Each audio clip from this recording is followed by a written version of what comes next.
जय झूलेलाल। सत्य घटना ते आधारित एक सिंधी शॉर्ट फिल्म के तांजे दिल के छुए वेंदी। ज्योति जी आज मुझा कुछ दोस्त ईंदा घर तो सुठे नमूने जरा रोटी ठाहे छॾिजो जी ऐं साफ़ सफ़ाई थोड़ी सुठे नमूने करे छॾिजो जी। मुझा खास दोस्त अचणा आहिनि जी ठीक है। ओहो वो महेश भाई अचना आ रहे हैं। वियो अचो भाई उनखे जे करे ते पाण मिलिया आहियूं एॾे टाइम खां पोइ अच्छे भी 17 साल था ये 17 साल थी विया यार 17 साल मिलिया बि आहे। उनजे सदके अॼु पाण सभु गॾु थींदासीं। जोरदार सब सो मैं शायद हो लगभग मैं सच्ची हो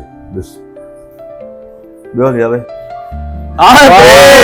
भाई भाई भाई बहुत बढ़िया बढ़िया ॾाढे टाइम खां पोइ यार अरे बिल्कुल अच्छा अच्छा नमस्ते भैया। नमस्ते भाभी। ॾाढे टाइम खां पोइ आया बस आहियो। किया था सब बढ़िया बढ़िया थैंक यू। अरे ऐसा मित्र भी बैठा है ए लीला ए प्रकाश क्या हाल है जल भाई यार वाह सूरज वाह मेरा वाह वाह अच्छा ये अच्छा अच्छा अच्छा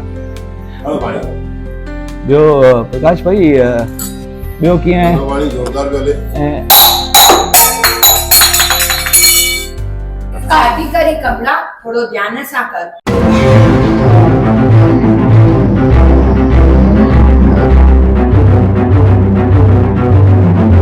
केड़ा घर वठी आया हो? केड़ा नौकरियुनि वारा घर? न असां ख्वाब वॾा आहिनि। असांखे कारुनि वारा बंगलनि वारा ऐं इन्हनि कारखाननि वारा माण्हू खपनि। हल पुटु हल, ॾाढी घणी इज़त मिली वई। हलो तू तो कमला ही ना वही कमला ना जेकी 17 साल पहिरियों मूंखे मिली हुई जे मुंहिंजी ग़रीबीअ खे ॾिसी करे मूंखे ठुकरायो वियो। अॼु तुंहिंजी हीअ कंडीशन। भैया तव्हां हिनखे सुञाणो छा? जी बिल्कुलु भाभी। छा ॻाल्हि आहे कमला?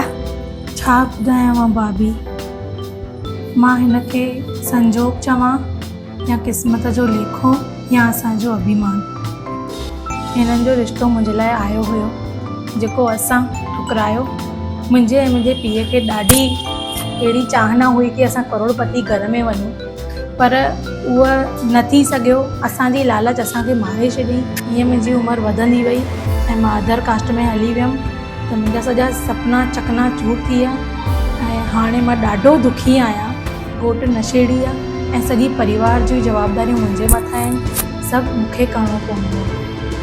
असांजा वॾा पंहिंजे धर्म ऐं सिंधियत खे बचाइण लाइ सिंध मां हिंद लॾे आया, पर अॼु जी पीढ़ी पंहिंजे ॿारनि जे ख्वाब पूरा करण लाइ पंहिंजे हैसियत खां मथे ख्वाब ॾिसी रहिया आहिनि।